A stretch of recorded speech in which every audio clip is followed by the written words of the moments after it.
వదులుకున్నారా? లేకపోతే ఆయన వదులుకోవడం అంటే వదులుకోవడం కాదు సార్. ఇప్పుడు నేను వరుసగా సినిమా షూటింగ్‌లో అక్కడ ఉంటాను. ఆయన వర్క్స్ ఇప్పుడు మీరొస్తున్నారు రేపు మార్నింగ్ 10:30కి మూర్తి గారితో మీటింగ్ ఉందంటారు. నేనప్పుడు ఏం చేయాలి? నేను పలానా దగ్గర ఉన్నాను. ఇగో వెంకట్రావు నువ్వు వెళ్ళు సార్ మూర్తి గారు వస్తారు కలిసి వస్తే ఒకసారి అని నేను చెప్పలేను కదా! So that is the communication between these 2. అది కొంచెం కాంప్లికేషన్ అవుతున్నప్పుడు దెన్ ఐ డిసైడ్ డార్లింగ్ నేను చేసుకొని వచ్చేస్తాను షూటింగ్‌లు ఎక్కువున్నాయి. కొన్నాళ్ళు నేను ఇది కూడా చూసుకొని వస్తానంట. నీకు ఇంట్రెస్ట్ ఉంది కదరా సత్యానంద్ గారి దగ్గర ట్రైనింగ్ అయినా కదా నువ్వు యాక్టర్ అవుదామని వచ్చావు కదా ఇక్కడికి. చెయ్యి చూసుకో నీకు ఎంత బాగుంటుంది. మీకు మరీ నచ్చకపోతే నువ్వు నా దగ్గర నేను ఎక్కడికి వెళ్తానని ఆయన. Okay. That is the thing. మ్యూచువల్‌గా అంతే తప్ప ఎవరో ఏ టైంలో అది జరిగింది?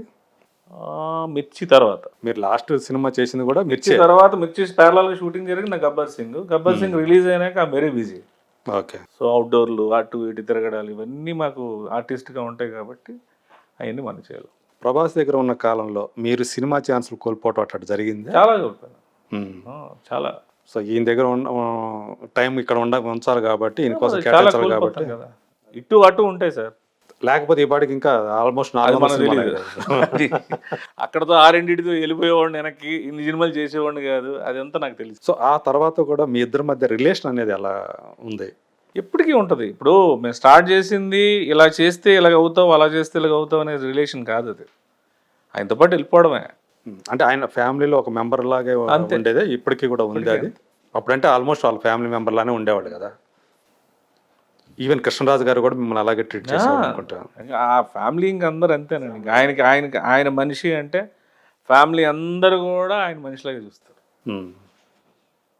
ఇప్పుడు ఆయన దగ్గర పనిచేసిన కొత్తగా వచ్చిన అసిస్టెంట్ అంటే వాడికి ఇవ్వాల్సిన గౌరవం వాళ్ళకి అలాగే అందరూ ఫ్యామిలీస్ అందరూ వాళ్ళకి అది ఆ కల్చర్ ఉంది. సో కృష్ణరాజు గారు వెళ్ళిపోవటం అనేది ఆ ఫ్యామిలీకి పెద్ద దెబ్బ కదా. మీకు మీరు పర్సనల్గా కృష్ణరాజు గారితో ఏమన్నా ర్యాపో ఉందా? ఏమన్నా జ్ఞాపకాలు ఉన్నాయా కృష్ణరాజు గారితో? ఆయనతో ఎప్పుడు కూడా వచ్చినా నాకు మంత్రి అనేవారు. మంత్రి ఆయన కొడుకేమో రాజు. మంత్రి రా ఏంటి ఏవో వాగుతావు కదా వాగు ఆడి మీద ఎనిమిది అనకు నాకు చిరాకు. మరి వాగుతావు కదా వాగు అంటారు ఆడి మీద ఎనిమిది అనకంటే నేనేం మాట్లాడాలి సార్ అన్నాను. న్యూస్ చదవాలా అన్నాను. అది కాదు వేరే చెప్తాను అని చెప్పేవారు. ఆయన ఎక్స్పీరియన్స్ చెప్పేవారు. వాటికి మేము కౌంటర్లు ప్రతి దీపావళికి వచ్చేవారు. అందరితో పాటు మేము మా ఫ్యామిలీస్ ఫ్రెండ్స్ ఫ్యామిలీస్ అందరం కలిసి దీపావళి సెలబ్రేట్ చేసుకునేవాళ్ళం. ఇంకా ఆయన పెద్ద ఆయన స్మోక్ పడదని చెప్పి ఆయన సపరేట్ కుర్చీలో కూర్చునేవాళ్ళు. మేము ఇంకంతా ఆడుకునేవాళ్ళం. ఆ తర్వాత ఫుడ్ ఇంకా అసలు చాలా అంటే ఆయనతో ఏంటంటే మాకు భయం కదా అంత దీనిగా నేను ఒక్కడనే కొంచెం కోతి టైప్ కాబట్టి మెల్లిగా ముందుకెళ్ళిపోయి ఏదో మీదుగా నా మాటలు ఈ మాటలు ఆడేసి చేసేవాడిని తప్ప బేసికల్గా భయం మనకి. అండ్ సూర్యనారాయణ రాజు గారితో నాకు యాక్సెస్ ఎక్కువ. మెయిన్ నాకు ఆయన బాగా ఇంకా ఆల్మోస్ట్ మార్నింగ్ లెగిసి నేను మాట్లాడే ఫస్ట్ దేవుడు దండం పెట్టుకుని వెళ్ళి మాట్లాడేది ఆయనే నాకు. సూర్యనారాయణ రాజు గారు. సో ఇప్పుడు ఇద్దరు అన్నదమ్ములు ఇద్దరు లేరు. ప్రభాస్ అనుష్క సంబంధించి మనకి చాలా చాలా కథలు తెలుసు. ఈ మధ్య ఫ్యాన్స్ అనేవాళ్ళు వాళ్ళిద్దరికి పిల్లలు కూడా పుట్టినట్టుగా క్రియేట్ చేసేసి గ్రాఫిక్స్ తోటి ఇవన్నీ సర్క్యులేట్ చేయటం ఇది చూస్తుంటే మీకు ఏమనిపిస్తుంటుంది? మీడియా పెరిగిపోయింది. చూసే కొత్త తులసి నాకు తల్లి లాంటిది. నాకు రాశారు. నేను మీతో ఈ గోడు వినిపించుకోవాలా సార్? ఇలా రాశారు సార్, నేను మీకు ఇంటర్వ్యూ చేయాలా? మా ఇంట్లో పిలిచి ఇలా నా మనోభావాలు దెబ్బతిన్నాయి, నా ఇంట్లో నా ఫ్యామిలీతో ప్రాబ్లమ్స్ వస్తున్నాయి, ఆవిడకో ఫ్యామిలీ ఉంది.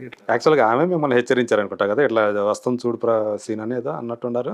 ఆవిడ నా మెసేజ్ పెట్టారు, ఇట్లాంటివి వస్తాయి మీడియాలో చాలా వస్తాయి. First of all you should tell the fact of this to your wife. అంటే మీరు కలిసి ఇంటర్వ్యూలు ఇవ్వటం అది జరిగింది. యాక్చువల్గా ప్రమోషన్ కోసం ఇచ్చిన ఇంటర్వ్యూ అది. మా పాపం వాళ్ళకి మరి టీఆర్పీ రేట్లు లేవో లేకపోతే ముందు రావాల్సింది 4 వీకుల తర్వాత వచ్చింది. ఆ తర్వాత మన అల్లు శిరీష్ గారి సినిమా ప్రమోషన్స్లో 1 వీక్ వెళ్ళిపోయింది. ఆ తర్వాత ఇంకో అనుకోని ప్రయాణం ఒక సినిమా కోసం వచ్చిన ఇంటర్వ్యూ అది ఆలీ గారితో. నెక్స్ట్ వీక్ టెలికాస్ట్ అవ్వాల్సింది అవ్వాల. అలా 3-4 వీక్స్ తర్వాత టెలికాస్ట్ అయింది. ఓకే. సో ఆల్మోస్ట్ 1 మంత్ అదేదో మా ఇద్దరు పర్సనల్ ఇంటర్వ్యూ లాగా అది క్రియేట్ అయింది. ఇన్ టైం రాజేంద్ర ప్రసాద్ గారు ఉండాలా, నేను ఉండాలా, ఆవిడ ఉండాలా, ఇంకొక యాక్టర్ ఉండాలి, నలుగురు ప్లాన్ చేశారు. ఆయన రాజేంద్ర ప్రసాద్ గారు డేట్ లేదు, ఎవరు లేరు, డైరెక్టర్ నరేష్ గారు కూడా ఒక key role కదా. డైరెక్టర్ మన ఈయన గారు ఉన్నారు కదా, నరసింహరాజు గారు, నరసింహరాజు గారు ఆయన ఆయన చేయాలి. అది లేదు, అది కుదరలేదు. సరే నా దగ్గరికి వచ్చేసరికి ఇంకా అలీ గారు చెప్పి పాపం ప్రొడ్యూసరు ప్రమోట్ చేయాలి కదా సినిమాకి, తులసి నువ్వేనా రండి మాట్లాడండి సినిమా గురించి ప్రమోట్ అవుతుంది. సో దానికి వచ్చిన effect it's converted to personal things. ఎవరు బ్లేమ్ చేస్తాం, ఏం చేస్తాం. అంటే సమయం బట్టి ఇన్ టైం జరగకపోయినా కూడా లేట్ అయినా కూడా కొన్ని ఇలాంటి మనం ఫేస్ చేయాలి. ఇప్పుడున్న సిచ్యువేషన్ బట్టి ఏంటంటే we should face it and now don't bother about it. తెలుసు కాబట్టి నిజంగా మీకు దూషిస్తే మీరు నాకు స్ట్రైట్గా అడగొచ్చు సార్. థర్డ్ పర్సన్ వచ్చి మేబీ మీకు ఇలాగ అన్నాడంటే మీ మనసులో ఇలాగ అన్నాడు కాబట్టి మూర్తి గారిని అవహేళన చేస్తున్నాడు శ్రీనివాస్ అనేవాడు, మళ్ళీ ఇది మీకు ఇవన్నీ వేస్ట్ కదా. యాక్చువల్గా మీకు దీనివల్ల మీరేం పెద్దగా డిస్టర్బ్ అయింది లేదు నాకు తెలిసి. నేను అస్సలు మీరు బాగా నవ్వుకున్న గాసిప్స్ ఏదైతే ఉందో ఇదే అనుకుంటాను. అంతే అంతే కదా. నాకేమో 45 years, ఆవిడకి 54 years. అప్పటికి నేను 50. ఇన్ఫర్మేషన్ కూడా కరెక్ట్ కాదు.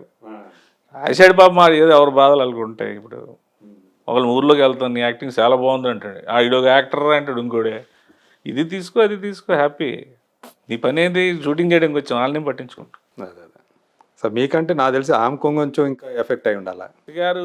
ఆవిడ జీవితం చదివింది and moreover she Shirdi Saibaba మహాభక్తురాలు ఆవిడ.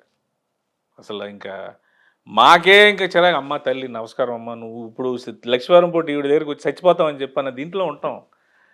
వాళ్ళకి మనకి ఇంక ఏదేదో ఇంకంటే ఇంకేం చేస్తాం. సో ఇప్పుడు అలా అంటే ఫ్యాన్స్ ఏమవుతున్నారంటే అలా సాటిస్ఫై అవుతున్నారు, వీళ్ళిద్దరికి పెళ్లి చేసేసి సాటిస్ఫై అవుతున్నారు. మీరు అలా చెప్పేస్తారు, పిల్లలు కూడా పుట్టించి వాళ్ళకి గ్రాఫిక్స్. ఇప్పుడు మేము చిన్నప్పుడు ఎలాగుండేవాళ్ళం, మాకు మేము చిరంజీవి గారి ఫ్యాన్స్.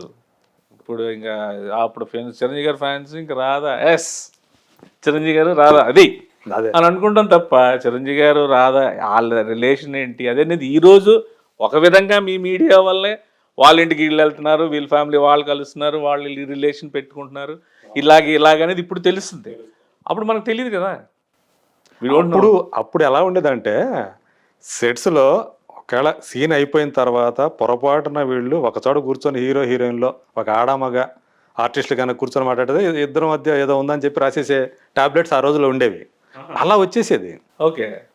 ఇప్పుడు మీడియా వచ్చిన తర్వాత ఇప్పుడు రిలేషన్షిప్స్ అనేవి ఫ్రెండ్షిప్ మధ్య ఫ్రెండ్షిప్ ఉంది, కామన్ అయిపోయింది కదా. ఇప్పుడు హీరో హీరోయిన్లు క్లోజ్గా ఉండటం అనేది, మాట్లాడుకోవటం అనేది, అసలు ఎవరు ఏంటి అనేది తెలిసింది సార్. ఇప్పుడు బేసికల్గా మనం ఒక అపోహలో ఉంటాం, ఇదేంటి అదేంటి. ఇప్పుడు తిరుపతి దర్శనం కానీ ఇప్పుడు అవి కానీ కొన్ని నాకు తెలిసిన జీవిత సత్యాలు ఏంటంటే ఇవన్నీ ఎందుకు, అక్కడికి వెళ్తేనే పుణ్యమా, శక్తిపీఠాల దగ్గరికి వెళ్ళకపోతే ఇంట్లో మనం పెట్టుకున్న దేవుడు శక్తిపీఠం కాదా, అక్కడికి వెళ్ళిన తర్వాత బాబో బాబో జరుగని ఇసురు కొట్టేస్తుంటే ఇంత బాధపడి తోసుకొని వెళ్ళి ఆ దేవుడికి అలా చూసి సెకండ్స్లో దీనివల్ల వచ్చేది ఏంటి రానిది ఏంటి అనేది, అక్కడ జరుగుతున్న ఇష్యూస్ అన్ని కళ్ళకి చూసి మన అయ్యప్ప స్వామి దర్శనం వెళ్ళిన తర్వాత అయ్యప్పని కర్రలు పెట్టుకొని పేల్ కొట్టు వాళ్ళకు ఉన్న ప్రాబ్లమ్స్ డైరెక్ట్గా చూస్తూ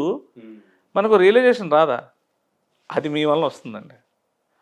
because you are showing everything క్లియర్గా. ఎవరో చెప్తే మనం విమర్శిస్తాం, మూర్తి గారు మీరు దేవుడు అంటే మరీ అవహేళన చేయకండి, అయ్యప్పని ఎందుకు కొడతారు అని అంటాను. నా కళ్ళ ముందు జరిగితే ఏం చేస్తాను, మీరు లైవ్ చూపిస్తే. అది ఈరోజు క్లియర్గా జనాలకు అర్థమవుతుంది ఏంటంటే మీరు మీడియా వాళ్ళు అలా లైవ్ చూపించడం వలన చాలా విషయాలు ప్రస్ఫుటంగా తెలుస్తున్నాయి. ఇక్కడ వాళ్ళు ఆడే నాటకాలన్నీ తెలుస్తున్నాయి, నమ్మలేని ఈ వ్యక్తి కనుక ఇంత బ్యాక్ డ్రాప్ లో ఈ డబ్బులు ఇచ్చి మనల్ని తీసుకొచ్చి బలి పశువులకు వాడుతున్నాడు అనే విషయం ఈరోజు జనాలు ప్రతి ఒక్కరికి తెలిసిపోయింది. నేను వెళ్ళి నర్సంపేట వెళ్తున్నాను, ఒక 20 మంది రండి ఫుల్ గడావుడి చేసిండంటే ఏంటి, ఎందుకు గడావుడి చేసి నువ్వేమి ఇస్తున్నావు చెప్పు అంటారు. ఇప్పుడు ఊరికే పాత రోజుల్లాగా జై జై జై జై అనే మనుషులు ఎవరు లేరు. నువ్వు ఏదైనా ఇస్తావా అప్పుడు ఓకే మేము చూస్తాం, 5 ఉన్నారా 6 ఉన్నావా 10 మంది ఉన్నావా ఇంత అవుద్దాయి చెప్పడికి. ఈ కల్చర్ అనేది మంచిదే, ఎందుకంటే ఎవరి మట్టుగా వాళ్ళు ఏదో అయిపోదామంటే అయ్యేది కాదు కదా. ఏదైనా ఏది ఎలా జరుగుతుందో అలా జరుగుతుంది అది. జరుగుద్ది. ఇప్పుడు మన వేషాలు కొన్నాళ్ళు సాగుతాయి సార్. ఇంట్లో ఇంట్లో పిల్ల పెద్దదవుతుంది. పెద్దదైనాక మనకి జీవితంలో మనం ఏం చేసాము అనేది మన పిల్లలు పెద్దదైనాక మనల్ని చూపించే రిఫ్లెక్షన్ బట్టి మనకి రియలైజేషన్ స్టార్ట్ అవుతుంది. అది స్టార్ట్ అవ్వట్లేదంటే ఏంటి, ఇంక వాడు ఏదో ఇంకేదో చేయడానికి ఉన్నాడని లెక్కేసుకోవాలి తప్ప ఎవరు హ్యూమన్ బీయింగ్ అయినా రీసైక్లింగ్ స్టార్ట్ అవుతుంది. ఇది చేసింది అమ్మా ఇది ఇంత కోసం ఇంత చేశాడా అని అనుకునేవాడు ఇందుకోసం ఎంత చేశాడా అనిపిస్తుంది. ఒక సినిమాలో కోటా సినిమాలో కూతుర్ని పెంచుతాడు ఒక చిన్నపిల్లని. అబ్బాయి ఏటి ముసలివాడికి ఇంత ఉదార స్వభావం పెంచుతున్నాడు కదా అనుకుంటాం.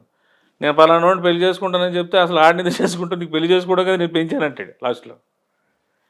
అది ఎవడని చెప్తే నమ్మం, అది రియల్గా చూపిస్తే ఏం చేస్తారు? ఇప్పుడు జరిగే న్యాచురల్ థింగ్స్ అనేది కంటే దారుణమైన విషయాలు మనం చూస్తాను ఇప్పుడు కుటుంబాల్లోనే జరుగుతున్నటువంటి with in the families with proofs and with interviews. ఎవరు విక్టిమ్ వాళ్ళు కూడా వచ్చి మాట్లాడుతుంటే ఏం చేస్తారు తెలియదు అప్పుడు. సో మీరు బాగా ఈ హైలో ఉన్నాను అనుకున్న పాయింట్ ఎప్పుడు? నాకు భయస్తుంది సార్, బేసికల్గా నేను మహా భయస్తుంది. క్రికెట్లో కూడా నేను క్రికెట్ బాగా ఆడేవాడిని, కానీ నెక్స్ట్ మ్యాచ్ ఒక వేరే డిస్ట్రిక్ట్ లెవెల్ ఆడాలంటే భయపడిపోతాను. ఎప్పుడు అంటే చదువుకునేటప్పుడు క్రికెట్ ఆడేటప్పుడు కూడా ఏదో ఊర్లో ఆడేటప్పుడు ఓకే నువ్వు సెలెక్ట్ అయ్యావు, ఒక డ్రెస్ ఇచ్చి ఒక అండర్-19 డిస్ట్రిక్ట్ లెవెల్లో మ్యాచ్ అనేసరికి కడకడ ఆడిపోతాం. ఆ హై అంటేనే భయం, నాకు హై అంటే భయం, ఎందుకంటే తప్పని పడిపోద్ది. సో ఇలా వెళ్ళిపోతూ ఉండాలి. హై అంటే భయం, తప్పని పడిపోద్ది. నేను ఫస్ట్ ఆఫ్ ఆల్ ఆయన అప్పుడు సూపర్ కారు ఆయన 2వ కారు అమ్మేసి తీసుకోరా నువ్వు అనేసి అంటే, నేను సూపర్ కారు వేసి తిరుగుతుండే నేను కొన్నాను అన్నారు, ఎంత నొక్కేస్తే నాకు కూడా సూపర్ కారులో తిరుగుతున్నాడు అని అనుకుంటారు తప్ప నాకేం పెద్ద గిల్ట్, అది ప్లస్ పాయింట్ నీకు ఏమవుతుంది కారు వలన కన్నా. అంటే ముందు నుంచి నాకు నచ్చదు కారు కూడా, నాకు హై కార్స్ నాకు నచ్చవు, పెద్దలు నాకు నచ్చదు. అంటే ఉంటే వేసుకుని తిరుగుతాడులే అని అనుకోవచ్చు, కానీ నాకు బేసికల్గా నా ఇంట్రెస్ట్ ఏంటంటే చిన్న ఇల్లు, చిన్న కారు, చిన్న లైఫ్, వితౌట్ ప్రాబ్లమ్స్.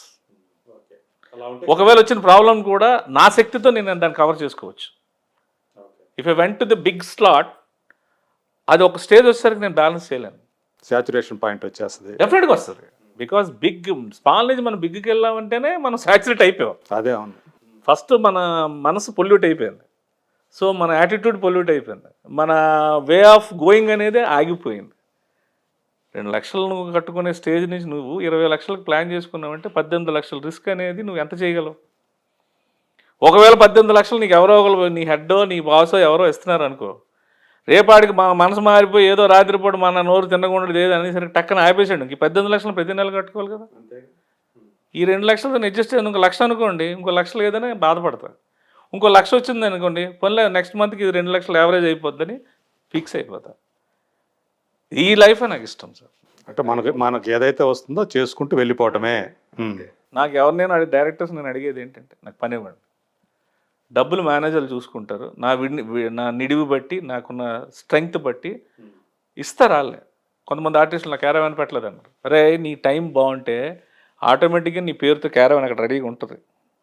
నీకున్న వాల్యూ ఉంటే అది ఇక్కడ మేనేజర్లకు అన్నీ తెలుసు, సర్వం తెలుసు వాళ్ళకి, ఎవడ వల్ల ఏంటి, ఏ డైరెక్టర్కి ఎవడిష్టం, ఎందుకు ఏం చేయాలనేది అలా అన్నీ తెలుసు. అవి జరుగుతాయి, నువ్వు ఎవడు చెప్పక్కర్లేదు.